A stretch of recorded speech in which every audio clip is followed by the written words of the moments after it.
Hi, everyone, and thanks for joining our podcast. Today, we'll be talking about the legalization of marijuana and its effects on society. Because marijuana is a drug that has been accepted and even legalized in many places in the past few years. This is because this drug does not impact the body as other illegal drugs, but also drugs are seen different around the world by certain cultures and impact society and the impacts they have in society are perceived in a different way around the world. Carlos, can you tell us a bit about the components of marijuana and its effects on the body?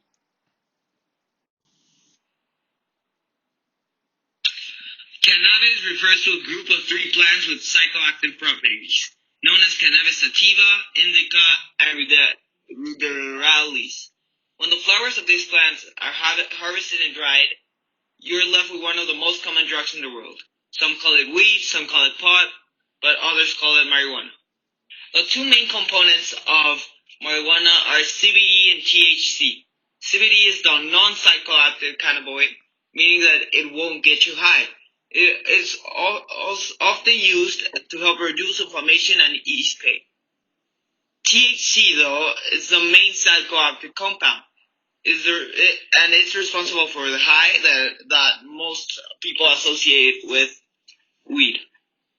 Marijuana will produce relaxation, giddiness, experiencing things around you, such as sights and sounds, more intensely, increased appetite, and altered perception of time and events. This is all in the short term. But the side effects of consuming marijuana in the short term could be coordination issues, delayed reaction time, nausea, anxiety, increased heart rate, and decreased blood pressure, and even paranoia. Some long-term side effects would be that your brain, if you are consuming it before the age you should be, or as a minor, your brain couldn't develop correctly. You could have dependence to marijuana, meaning you get addicted, and if you smoke it, you could have respiratory problems. Although more research needs to be done on this, CBD could actually be beneficial to the body and could help the medical industry. For example, according to NADA, CBD can possibly be used to treat childhood epilepsy and could be turned into an oil for use of healing salt. Thank you, Carlos. Now we're moving on to the use of marijuana in younger people. Research at the Washington University School of Medicine found that rates of marijuana used by young people are falling despite the fact U.S. states are legalizing or decriminalizing marijuana use, and the other number of adults using the drug has increased.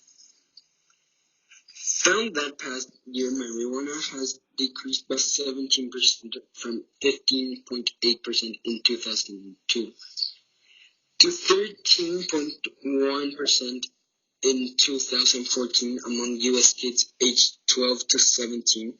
Colorado teens being between 12 and 17 years old reported a nearly 12% drop in marijuana use just 2 years after adult use was legalized, according to National Survey on Drugs Use and Health. Although marijuana is good in some cases, it is especially dangerous for young people because human brains are not fully developed until around age 25. The American Academy of Pediatrics says the adverse effects of teens in marijuana use include impaired short-term memory and decreased concentration, attention span. In Colorado, a sharp increase in marijuana-related charges filed under the State of Organic Control Act coincided with the legalization of marijuana, indicating a rise in organized crime. The Colorado Attorney General Office started the legalization has eventually helped fuel the business of Mexican drug cartels. Cartels are now trading drugs like heroin for marijuana, and the trade has since opened the door to drug and human trafficking. The use of cannabis for recreational purposes is prohibited in most countries. However, many have adopted a policy of decriminalization to make simple possession of non-criminal offense, often similar to a minor traffic violation. Others have much more severe penalties, such as some Asian and Middle Eastern countries, where possession of even small amounts is punished by imprisonment for several years. Countries that have legalized recreational cannabis are Canada, Georgia, South Africa, and Uruguay, plus 11 states, 2 territories, and the District of Columbia in the United States, and the Australian Capital Territory in Australia. Legality varies in these countries and subnational jurisdictions when it comes to commercial sale.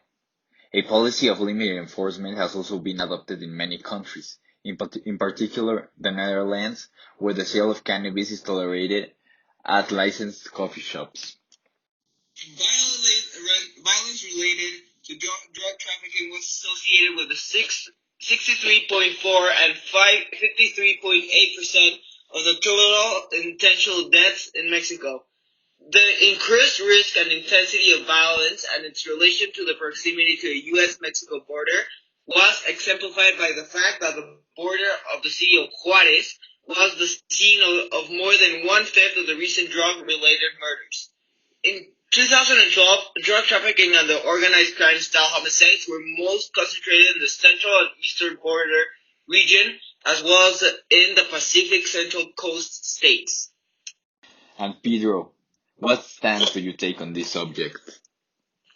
I would take pro legalization just like Canada because the poll conducted in March by Marxist in partnership with Yahoo News surveyed that 1,122 U.S. adults and found that 56% said using marijuana was socially acceptable compared with the 42% who said it was socially unacceptable and 2% that were unsure. The survey also revealed that 49% of respondents, nearly half, said that supported legalizations recreational marijuana so far as Alaska, California, Colorado, Maine, Massachusetts, Nevada, Oregon, Washington, and the District of Columbia have all legalized recreational use of marijuana. But the drug is still illegal as a federal level. It's federally classified as a Schedule 1 drug, the same level as heroin. Canada also tweeted that it continues to implement strict regulatory framework for cannabis, as a domestic public health approach, which is not advocated for a solution for other states. This framework is comprised of 4 elements. The strict access to controls designed to prevent youth access, strong regulations for the legal cannabis industry, extensive public education on the risk associated with cannabis use, and a comparative monitoring and surveillance program.